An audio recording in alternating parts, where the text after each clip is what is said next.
So guys, this is me pouring water on this furia or the pan, and this is a full chicken. So first I usually boil my chicken and then I add some garlic, not garlic, ginger, grounded ginger, 1 clove of it, then stir gently.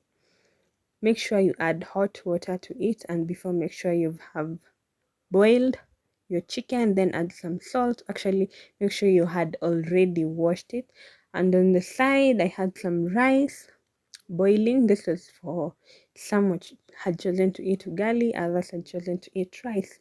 So there's my chicken, it's ready. I placed the broth aside and separated it from the meat. Then I have my onions, coriander, and everything ready. Then there's my pan. Added some oil to it, ready to fry the boiled chicken. Let's add some oil to it. Make sure it's hot, your pan is hot. Then add in your boiled chicken. There it is. Make sure you're careful at this point that you don't get burnt, since the oil will be too hot, and as you know, oil and water from the chicken, they don't mix well, so they'll be jumping all over. Take care. That's the first round of it, golden brown, and then voila, I was done by this time frying the chicken. Place them on a serviette to drain the oil. Sorry about this part, I don't know how I placed my camera, blah blah blah. And now after that, this is my sufuria. Place some oil on it, turn your heat to medium heat, and then add your onions bit by bit until you're done, and start stirring until they almost turn to golden brown. Gently stir.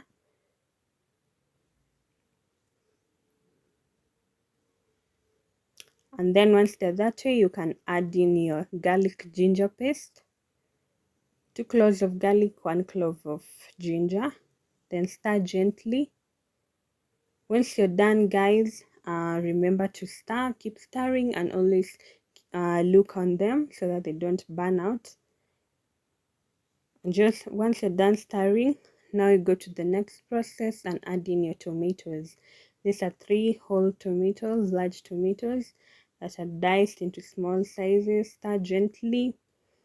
Then you can throw in your coriander. Actually, I was supposed to garnish my stew afterwards with the coriander, but I chose otherwise. Stir gently, and once you stir it, you can add in the spice of preference. So I used black pepper. That's my black pepper. This is my favorite spice.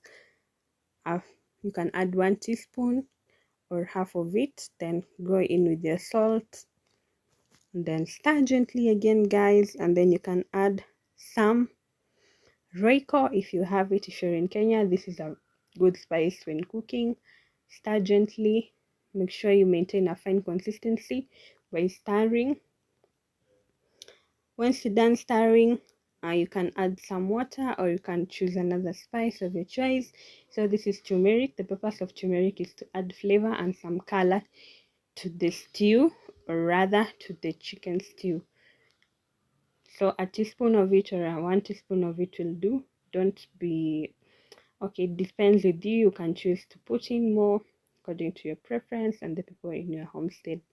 So that will do for me. And so I decided to cook some ugali on the other side. So that's me adding some flour to already boiled hot water bit by bit. Ensure you add bit by bit as you stir gently. And at first you can start with high heat, medium high heat, so that you ensure the consistency is well na haishikani. So stir gently and always be careful since they jump a lot. It bubbles a lot, so keep on stirring while adding your flour until you see that it's becoming thick, the thickness is coming up. So just stir, guys, keep stirring. That's me adding more flour into it. So ugali really slaps with chicken. That's why we chose to make 2 side dishes, that's ugali and rice, just a bit of it. So I continued adding until I made sure that I had a smooth paste of ugali. Yeah,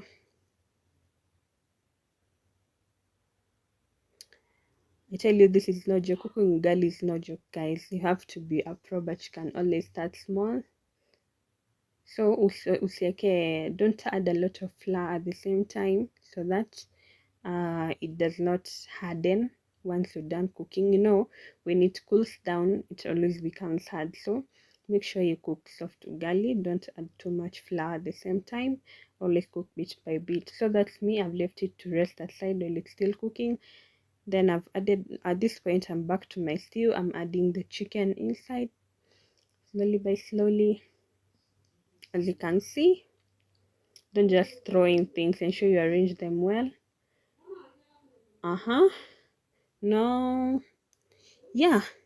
So this is a very sweet dish, guys. Follow this procedure, ensure you watch till the end. It's very yummy. Trust me, when you follow this process, it's nice. So just stir gently and make sure everything mixes up well. Once you're done, you can add some broth. Remember the broth that you had set aside. Add some of it, add some water too, mix together. Add to the stew. Remember the broth had some salt, so ensure while you're cooking you don't add too much salt. And then stir gently and leave it to boil for around, oh, actually I'd forgotten to tell you, you can leave it to boil before you start cooking, and when it's boiling, ensure it boils for around 15 minutes or so, or 10. Then at that point, let it rest. And this point I was making sure I'm molding up my ugali so that it has a good shape when I'm removing it from the heat.